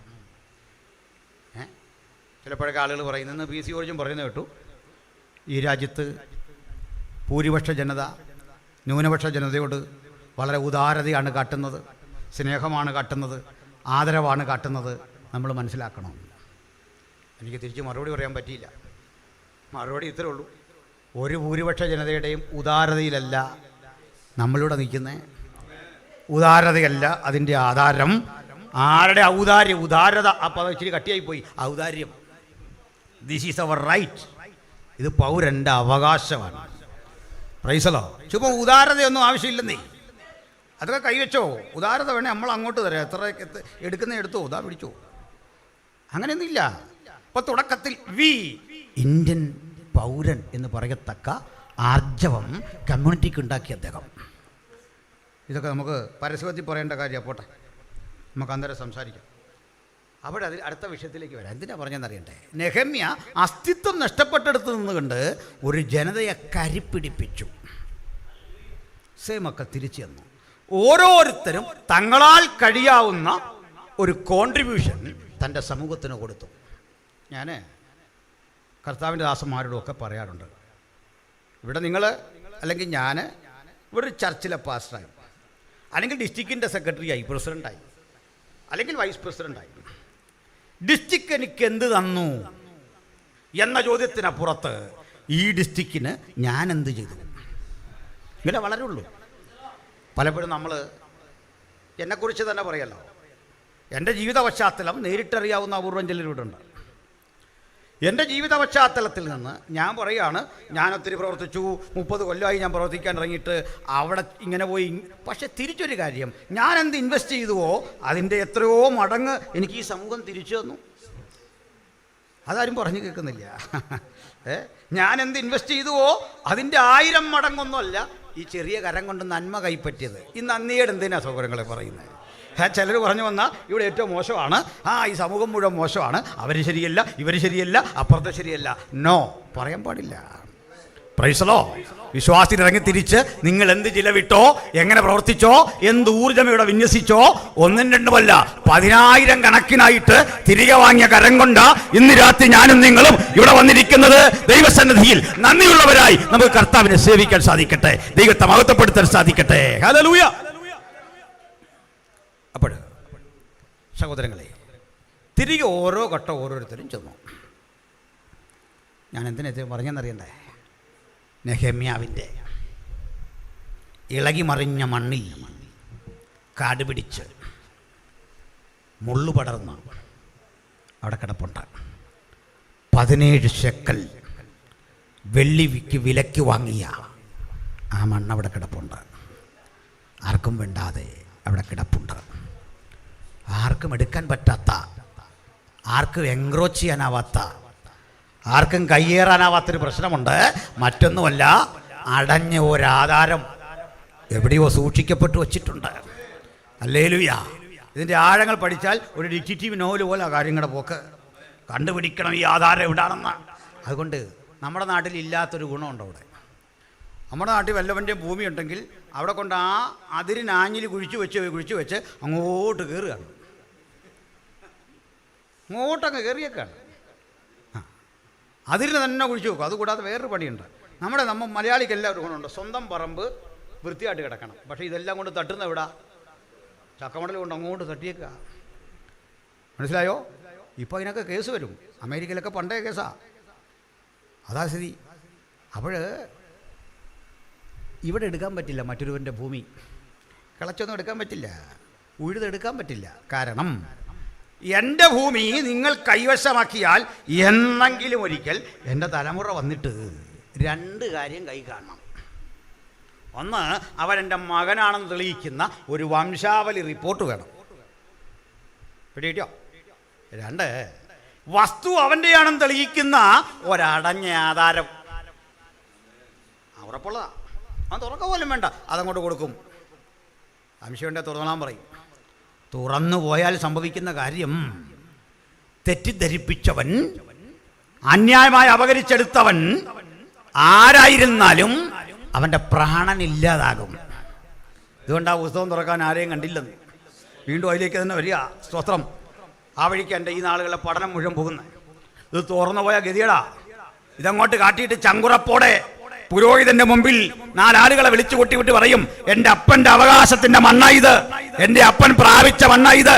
ജയിലിൽ കിടക്കവേ 17 വെള്ളി അങ്ങോട്ട് തൂക്കിക്കൊടുത്തിട്ട് വില കൊടുത്തു വാങ്ങിയ ആധാരത്തിന്റെ കുറിപ്പ ഈ അടച്ചു വച്ചിരിക്കുന്നത്. തുറന്ന് പരിശോധിക്ക്, ഇത് എന്റെയാ എന്ന് പറയാൻ പാകത്തിന് ഇരമ്യാവിന്റെ ഒരു പുതിയ തലമുറ. ദൈവത്തിന്റെ ദാസന്മാരെ, ഇവിടെ ഞാൻ മനസ്സിലാക്കുന്നിടത്തോളം മക്കൾക്ക് വലിയ ഡെപ്പോസിറ്റ് ഉള്ളവരൊന്നും ഇവിടെ ഉള്ളതായിട്ട് എനിക്ക് തോന്നുന്നില്ല. ഉണ്ടെങ്കിൽ മറിക്കാൻ വേണ്ടിയല്ല എനിക്ക് ചോദിക്കുന്നത്. അങ്ങനെയൊന്നും തോന്നുന്നില്ല. അതുകൊണ്ട് ഇങ്ങനെ പണമെല്ലാം കരുതി വെച്ച് ചിലരെ കണ്ടാൽ ഈ ഉള്ള ഭാവം തോന്നും. ഒരു പാട്ടുണ്ടല്ലോ, ഒന്നുമില്ലായ്മയിലും, ചിലൻ്റെ ഭാവം അങ്ങനെ, ഒന്നുമില്ലായ്മയിലും എല്ലാം ഉള്ളവനെ പോലെ, അല്ലേ? അങ്ങനെയൊക്കെ ഉള്ളവരുണ്ട്. അപ്പോൾ നമ്മുടെ കാര്യമൊക്കെ എങ്ങനെയാണ് നടക്കുന്നത്? നമ്മുടെ കാര്യം നിശ്ചയിച്ച് ഉറപ്പിക്കുന്നത് നടക്കുന്നതൊക്കെ എങ്ങനെയാണ്? വിശ്വാസത്തല തർക്കം വേണ്ട. അങ്ങനെയാ നമ്മുടെ ജീവിതം എന്ന് പഠിപ്പിക്കാനാ ദൈവം എപ്പോഴും നമ്മളെ മറ്റു ചില കാര്യങ്ങളിൽ നിന്ന് ഇങ്ങനെ മാറ്റിക്കൊണ്ടിരിക്കും. അതുകൊണ്ട് അപ്പൻ വീതം വെച്ച് തരുമ്പോഴും ചങ്ങല വലിക്കുമ്പോഴും ഒക്കെ നമുക്കല്പം കുറഞ്ഞു പോകാൻ കാരണം മനസ്സിലായോ? കർത്താവ് പഠിപ്പിക്കുക, കുഞ്ഞെ നിൻ്റെ വഴി അതിലൂടൊന്നും അല്ല, നിൻ്റെ വഴിയേ ആ വഴിക്കല്ല, അതല്ല നിൻ്റെ വഴി. അതുകൊണ്ട് പലർക്കും ഒരു സന്തോഷമില്ല. ഭക്തൻ പറഞ്ഞാട്ട് അപ്പൻ വെച്ച് തരുന്ന വീതമല്ല, ജോയിലിനത് കണ്ടൊരു സന്തോഷം വരുന്നില്ല. അവൻ ചിരിച്ചുകൊണ്ടുള്ളതുകൊണ്ട് ഈ പല്ല് ഞറങ്ങുന്ന ഇവിടെ കേൾക്കാം. അപ്പൻ തരുന്ന വീതമല്ല, മാതാപിതാക്കൾ തരുന്ന സൗജന്യമല്ല. തിരിച്ചും പറയാം, മക്കളോടും പറഞ്ഞേക്കാം. ഞാൻ മക്കളോടൊക്കെ പറയാറുണ്ട്, നമ്മൾ ഈ പ്രായമായി കഴിഞ്ഞേ, ഞാൻ ആരോടെ പറഞ്ഞു, ഈ വണ്ടിയൊക്കെ എടുക്കണേ നേരത്തെ എടുത്തോളാം. ഇല്ല, നമ്മൾ ഈ 90-ാം വയസ്സിൽ മോൻ വണ്ടി ഓടിച്ച് നമ്മളെയും കൊണ്ട് അവനും അവൻ്റെ ഭാര്യയും കൂടെ പോവാം. നമ്മൾ പിന്നെ അവർക്ക് ഇത് ഒരു പുരാവസ്തു കയറി ഇരിക്കുക എന്നും പറഞ്ഞു ഇവൻ കൊണ്ട് കിടക്കുന്നു. ഇതാ സ്ഥിതി. അതുകൊണ്ട് വണ്ടിയോ കാറോ ഒക്കെ എടുക്കണേ, എൻ്റെ ഭാഷയെ നേരത്തെ എടുത്തോണം. അല്ലേ എന്താ സ്ഥിതി എന്നറിയോ? പിള്ളേർക്ക് നമ്മളൊരു പുരാവസ്തു, അതാ വിഷയം. അവരെയും കുഴപ്പമില്ല, അവനും ഭാര്യയും പോകുന്നുണ്ടോ, നമ്മൾ സൈഡിൽ ഇരിക്കുക പറഞ്ഞാൽ പ്രയാസമാണ്.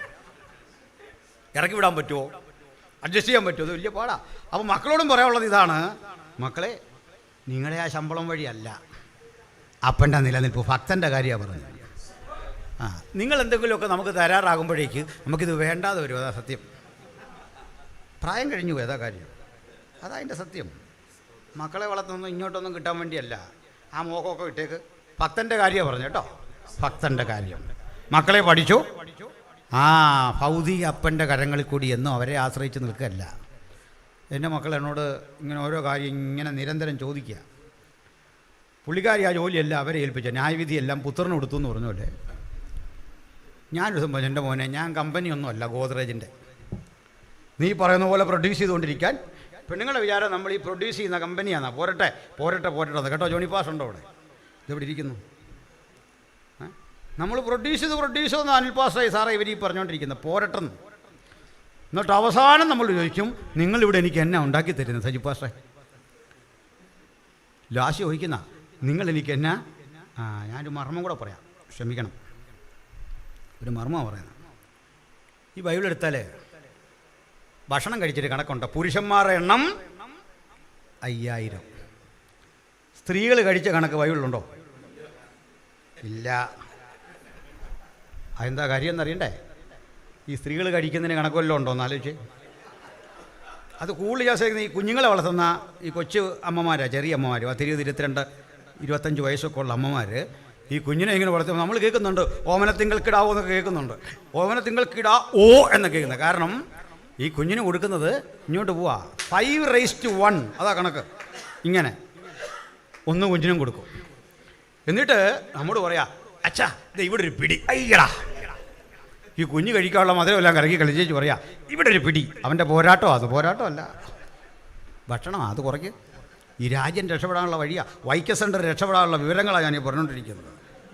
പോട്ടെ, അപ്പം നമ്മുടെ അനുഗ്രഹം ഇതുവഴിയാണെന്നൊന്ന് പറഞ്ഞാൽ പോട്ടെ.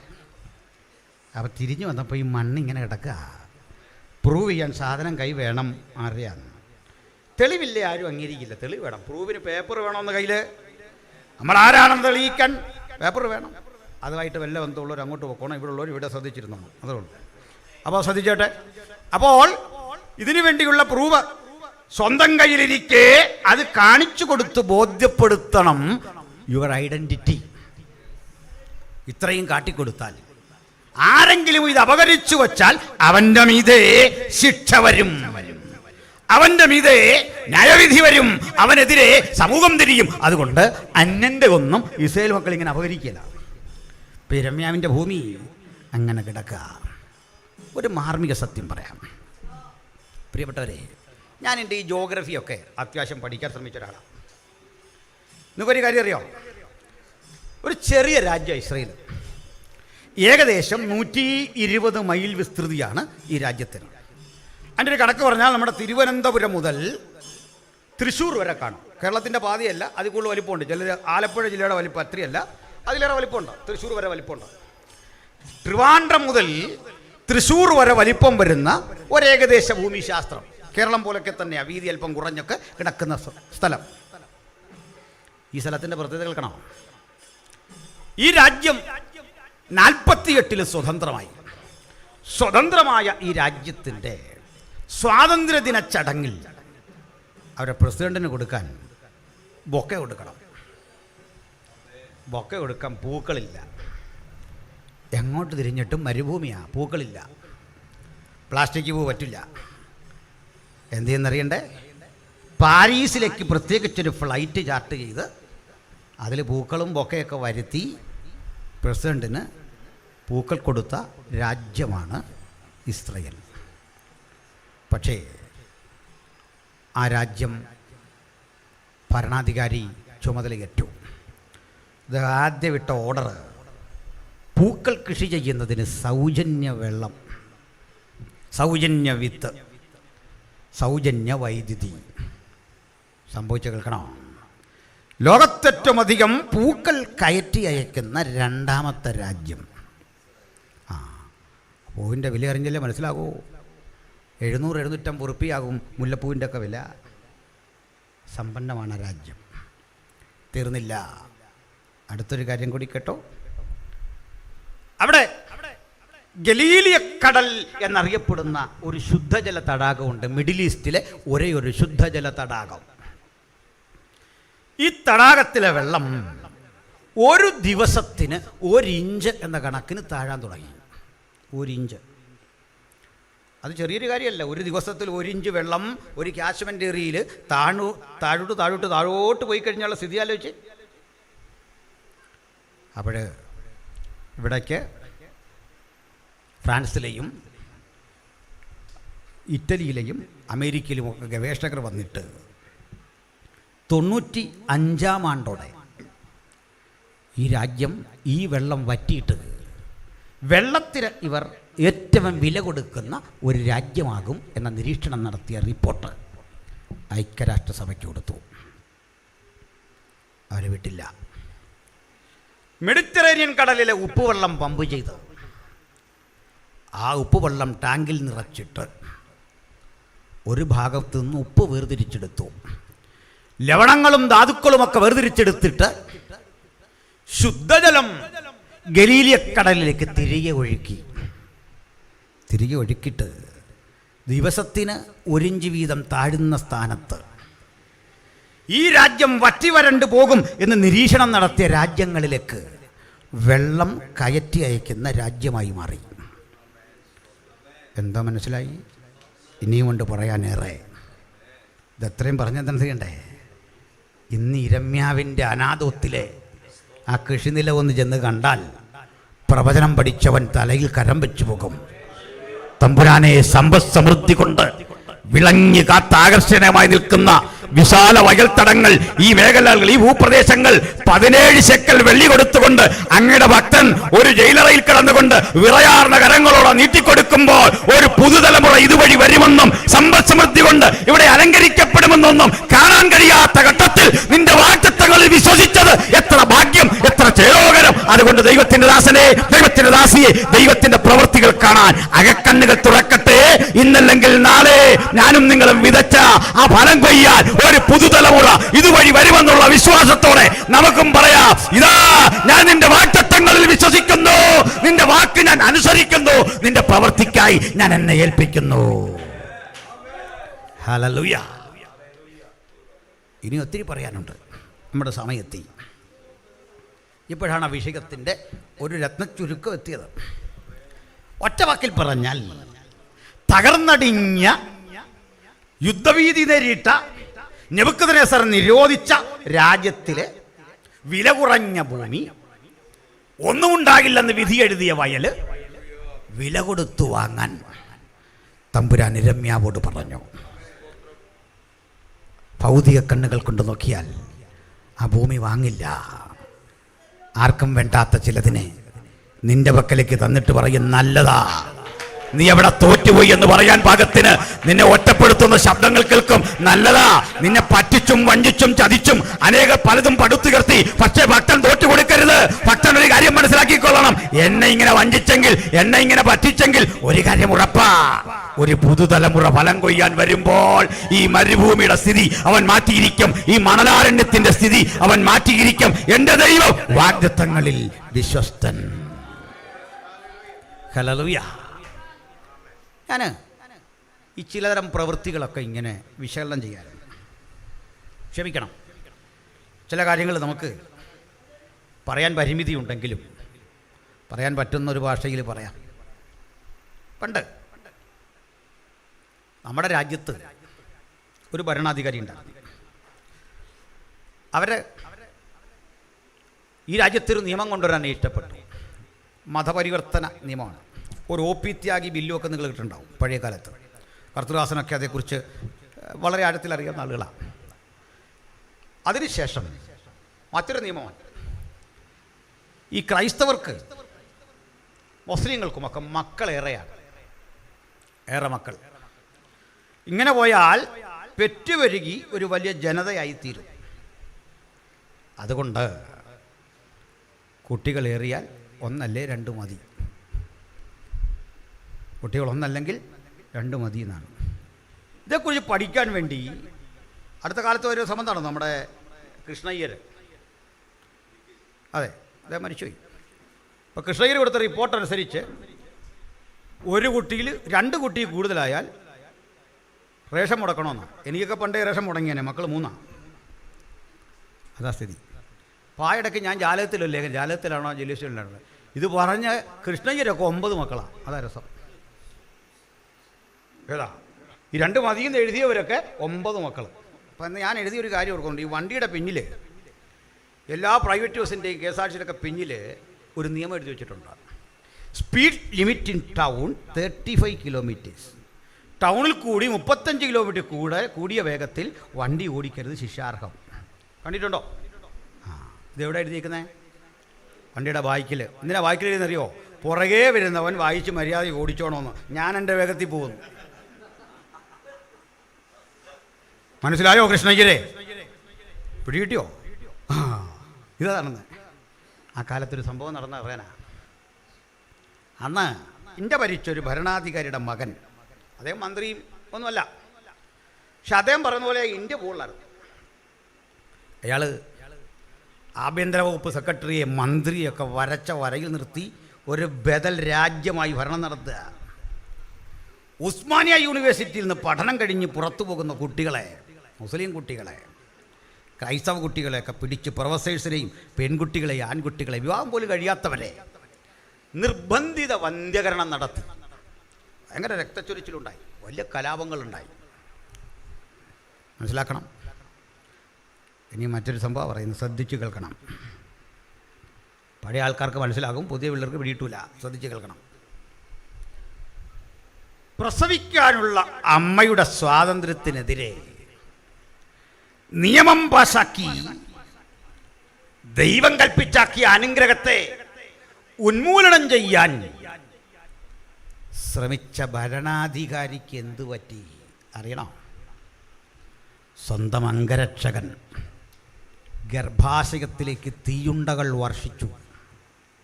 പോസ്റ്റ്മോർട്ടം ടേബിളിൽ കിടത്തി ഗർഭാശയം കീറിമുറിച്ച് വെടിയുണ്ടകൾ വാരി പുറത്തിട്ടു. നിങ്ങൾക്കറിയാവോ? ഒരു മകൻ ആകാശത്ത് അസ്തമിച്ചു, ഒരു മകൻ പെരുവഴി ഓരത്ത് തീർന്നു. കൊച്ചുമക്കൾ പോലും ഇല്ല, ഉള്ളവൻ കടലിൽ ചാടി. നീ എവിടെ പൊങ്ങുന്നൊന്നും അറിയില്ല. എന്താണ് ഈ പറഞ്ഞു വന്നതിൻ്റെ അർത്ഥം? ചുമ്മാ കളിക്കരുത് തമ്പുരാൻ്റെ നേരെ. ഇത് പറയാനായി പറഞ്ഞു. ഇതാരെടുത്താ കളിക്കുന്നത്? കാരണം നമ്മൾ ഒറ്റപ്പെട്ടവരാന്നൊക്കെ ധരിക്കാതെ, നമ്മൾ ശക്തിയില്ലാത്തവരാന്നൊക്കെ ധരിക്കാതെ നമ്മൾ ആരാൻ ധരിക്കണം. സ്തോത്രം, ഹല്ലേലൂയ. അപ്പോൾ ദൈവം ചിലതിനെ വീക്ഷിക്കുന്നു, ദൈവം ചിലതിനെ ദർശിക്കുന്നു, അവൻ സകലത്തിലും സാക്ഷിയായിരിക്കുന്നു. എന്തിനു വേണ്ടിയാ? അവിടുത്തെ വലിയ പ്രവൃത്തി സമയമാകുമ്പോൾ നിർവഹിക്കാം. എനിക്ക് ഉപസംഹരിച്ചേ പറ്റൂ. ഇരമ്യാവേ, നീ സ്ഥലം വില കൊടുത്തു വാങ്ങണം. നിന്റെ ഇളയപ്പൻ്റെ മകൻ്റെ സ്ഥലം. ഞാൻ ഇവിടെ നിന്ന് പോയി എന്ന് പറയാൻ വേണ്ടിയല്ല, ഞാൻ അങ്ങനെ പറയുന്ന ഒരാളുമല്ല, നിങ്ങൾക്കറിയാം. ഈ സ്ഥലങ്ങളൊക്കെ ഇങ്ങനെ കാണുമ്പോൾ, ഞാൻ പഠനം നടത്തി ഇത്തരം സ്ഥലങ്ങളിൽ പോകാറുള്ളൂ. നേരത്തെ പഠിക്കും, അവിടെ ചെന്നിട്ട് പഠിക്കുന്നില്ല, കണ്ട് മനസ്സിലാക്കണം. ജോഗ്രഫിക്കലി ഇതെന്താ എങ്ങനെയാണെന്നൊക്കെ പഠിച്ചിട്ട് ഇവിടെയൊക്കെ ചെന്നൊന്ന് വിശദീകരിക്കാൻ നിൽക്കുമ്പോൾ വാക്ക് കിട്ടൂല. കാരണം ഈ തിരുവെഴുത്തിൽ പറഞ്ഞ പ്രവചനത്തിൻ്റെ ദൃഢത, അതിൻ്റെ കരുത്തും ശക്തിയും, ഇതാ നീ കരങ്ങളിൽ എന്തിയതെങ്കിൽ, ഇതിലാ നിന്റെ വിയർപ്പ് വീണതെങ്കിൽ, ഇതാണ് അപ്പൻ മരിക്കാൻ നേരം നിന്നെ വരമേൽപ്പിച്ചതെങ്കിൽ, അപ്പൻ മരിക്കുമ്പോൾ നിനക്കിതാ തരാനിരിക്കുന്നതെങ്കിൽ, വിലപിടിപ്പുള്ള ഈ നിധി കാട്ടിക്കെട്ട് പറയാം, കാലമെത്ര കഴിഞ്ഞാലും എന്റെ പ്രശ്നങ്ങളെ, എന്റെ കഷ്ടതകളെ കണ്ടിട്ട് എനിക്ക് വേണ്ടി ഇരട്ടിക്കരുത്തോടെ പ്രവർത്തിക്കുന്ന മഹാദൈവത്തിന്റെ വാഗ്ദത്തം ഞാൻ ഇതിന്റെ ഉള്ളിൽ കാണുന്നു. ഇന്ന് ഏറ്റവും അധികം പഴങ്ങൾ കയറ്റി അയക്കുന്ന രാജ്യമാണ്. ഈ പഴങ്ങളെക്കുറിച്ചൊന്ന് പറയാനുണ്ട്. ഇവരൊക്കെ ഈ സ്ഥലങ്ങളിലെ ഈ പച്ചക്കറി തോട്ടങ്ങളും ഈ പഴത്തോട്ടങ്ങളും ഒക്കെ കാണാൻ നമുക്ക് അവസരമുണ്ട്. മുന്തിരിക്കുലകളൊക്കെ കാണുമ്പോൾ നമുക്കിത് അടിച്ചു മാറ്റാൻ തോന്നും. മലയാളിയല്ലേ, എങ്ങനെയും. നിങ്ങൾ കണ്ടിട്ടുണ്ടോ നമ്മളെ ആളുകൾ ഈ കല്യാണത്തിന് മലയാളി കയറുന്നത് എങ്ങനെ? ഇതിന് മെയിൻ വാതിൽ കൂടെ കയറുകയില്ല, നുഴഞ്ഞൊരു കയറ്റമാണ്. ആ ഫ്രണ്ടിൽ കൂടെ പോകാൻ ഏതാണ്ടൊരു മടി പോലെ. അപ്പോൾ അതുപോലെ ഇത്, പക്ഷെ അവിടെ അത് നമ്മൾ പറിക്കേണ്ട കാര്യമൊന്നുമില്ല, അവർ സൗജന്യമായിട്ട് തരും. അവിടെ വച്ചിരിക്കുക, അഞ്ഞു വാ, എന്തോ വേണം, പഴം, മുന്തിരി, ഇതെല്ലാം കഴിഞ്ഞിട്ട് അവിടെ ക്വാളിറ്റി തിരിച്ച് വെച്ചിട്ടുണ്ട്. അവരെങ്ങനെ ലാഭം ഉണ്ടാക്കാമെന്നറിയോ? ഈ തിന്നവനറിയാം ഇതൊരു വെട്ടി കൊണ്ടുപോയാൽ കൊള്ളാമെന്ന്. മനസ്സിലായോ? ചുമ്മാ എൻഡോസൾഫാനൊന്നുമല്ല, വിഷമൊന്നും പ്രയോഗിക്കാൻ പറ്റില്ല. ഫസ്റ്റ് ക്വാളിറ്റി സാധനം, നല്ല ആപ്പിളുകൾ, ഏറ്റവും നല്ലതാണ് അവിടെ വിൽക്കുന്നത്. നമുക്കെല്ലാം സൗജന്യമാണ്, യാത്രക്കാർക്കൊക്കെ കഴിക്കാം. അപ്പോൾ ഇതേ ഉള്ളൂ. നമ്മൾ ഈ ചില ആളുകൾ ആദ്യ റൗണ്ടിലെ ഗംഭീര ബോളിംഗ് ആയിരിക്കും, പിന്നെ കഴിക്കാൻ പറ്റുകയില്ല. മനസ്സിലായോ? അതാ പ്രശ്നം. വ്യത്യസ്തതയുള്ള പഴങ്ങൾ, ഇതൊക്കെ കാണുമ്പോഴാണ് മനസ്സിലാക്കുന്നേ. ഈ വാഗ്ദത്തം ചിലത് താമസിക്കുമ്പോൾ നമ്മളിത് ഇട്ടിട്ട് പോകും. നമ്മളിട്ടിട്ട് പോയാലും അവൻ ഇട്ടിട്ട് പോവില്ല. ഹല്ലേലൂയ.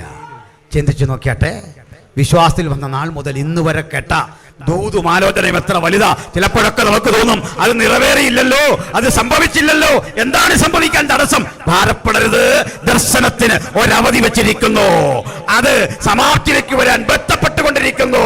എത്ര താമസിച്ചാലും അത് വരും നിശ്ചയം. അത് തെളിവായി ഫലകത്തിൽ എഴുതി സ്വന്തം ഹൃദയത്തിൽ സൂക്ഷിക്കാൻ ഇന്ന് രാത്രി നമുക്ക് തയ്യാറാകാം. എല്ലാ കണ്ണുകളും അടച്ചാട്ടെ, ഹൃദയങ്ങളെ ഏകാഗ്രമാക്കിയാട്ടെ, വാഗ്ദത്തങ്ങളിൽ വിശ്വസ്തനെ ഹൃദയത്തിൽ കണ്ടാട്ടെ. കാലവിളംബമന്യേ നമ്മെ ചേർക്കാൻ വരുന്ന നമ്മുടെ കാന്തനായവൻ, നമ്മുടെ പ്രാണപ്രിയനായവൻ, നമ്മുടെ കർത്താവായവൻ, നമ്മുടെ ജയാളിയായവൻ, അവൻ നമ്മെ ചേർക്കാൻ കടന്നു വരുമ്പോൾ ആ നിശ്ചിത കാലഘട്ടത്തിനുള്ളിൽ അവൻ നമുക്ക് പരമേൽപ്പിച്ചിരിക്കുന്ന വാഗ്ദത്തങ്ങൾ വിശ്വസ്തയോടെ പാലിച്ചുകൊണ്ട് അവിടുത്തെ സേവനത്തിൽ വ്യഗ്രത കൊണ്ട് മുന്നേറാൻ സ്വർഗത്തിലെ ദൈവം നമുക്ക് കൃപയും പ്രാപ്തിയും തരട്ടെ. അവിടുന്ന് നമ്മെ ശക്തീകരിക്കട്ടെ, അവിടുന്ന് നമ്മെ ബലപ്പെടുത്തട്ടെ. ഞാൻ ഒരു വാക്കിൽ പ്രാർത്ഥിക്കുന്നു. പരിശുദ്ധനെ, ഞങ്ങൾ അങ്ങയുടെ മുമ്പാകെ താഴുന്നു. അനാഥത്വത്തിലെ നിലത്ത് പലരും തള്ളിക്കളഞ്ഞിട്ട് വേണ്ടാത്ത മണ്ണ്, ജയിലിൽ കിടക്കും വേളയിൽ ഇല്ലാത്ത പണം മുടക്കി 17 ശേക്കലിന് വാങ്ങിയവന് നഷ്ടം വരാതെ വിറയാർന്ന കരങ്ങൾ കൊണ്ട് തൂക്കിക്കൊടുക്കുമ്പോൾ ഞങ്ങളറിഞ്ഞില്ല അത് തലമുറയ്ക്കുള്ള നിക്ഷേപം. സ്നേഹിത, നീ കരനീട്ടിക്കൊടുത്തത് തലമുറയ്ക്കുള്ള നിക്ഷേപം. ഞാൻ കരനീട്ടിക്കൊടുത്തത് തലമുറയ്ക്കുള്ള നിക്ഷേപം. വാഗ്ദത്തങ്ങളിൽ വിശ്വസ്തനെ അങ്ങ് ഞങ്ങൾക്ക് തരുന്നത് ശ്രേഷ്ഠകരമായ നിക്ഷേപം. ഹല്ലേലൂയ. 10 മടങ്ങ് തരുന്നവന്റെ മുമ്പിൽ എടുത്തു വരാ. ദൂതനേ, ഞങ്ങൾ തിരുമ്പാകടയുന്നു. അവൻ്റെ അരികിലേക്ക് അടുത്ത് വന്നാട്ടെ, ഹൃദയമുയർത്തിയാട്ടെ. ഇമ്മാനുവേലായവനെ, പരിശുദ്ധനെ, ശ്രേഷ്ഠനെ, ഓ എന്നും ഇല്ല ഇല്ല എന്നും പറഞ്ഞവനെ ഞങ്ങളിതാ നമിക്കുന്നു. അവൻ്റെ അരികിൽ വരാൻ പ്രിയരെ, സഹചരെ, ആ പാദങ്ങളിൽ മുത്ത വിശ്വാസത്താൽ കണ്ടാട്ടെ. തലമുറ തിരികെ വരുന്നത്, വിലപേശി വിൽക്കുന്നത്, ഈ ഭൂമിയിൽ വാഗ്ദത്തം സ്ഥാപിക്കുന്നത്, അടഞ്ഞ ആധാരം തുറക്കുന്നത്, അവകാശം സ്ഥിരീകരിച്ചെടുക്കുന്നത്, ഒന്ന് പറഞ്ഞു വിടാ. ഇനി വരാൻ പോകുന്ന ആത്മീയന്റെ തലമുറയുടെ അനുഗ്രഹത്തിന്റെ മുഖം അവൻ മാറ്റിയിരിക്കും. നിന്റെ അപമാനങ്ങളെ അവൻ മാറ്റിയിരിക്കും. നിന്റെ പരിമിതികളെ അവൻ മാറ്റിയിരിക്കും.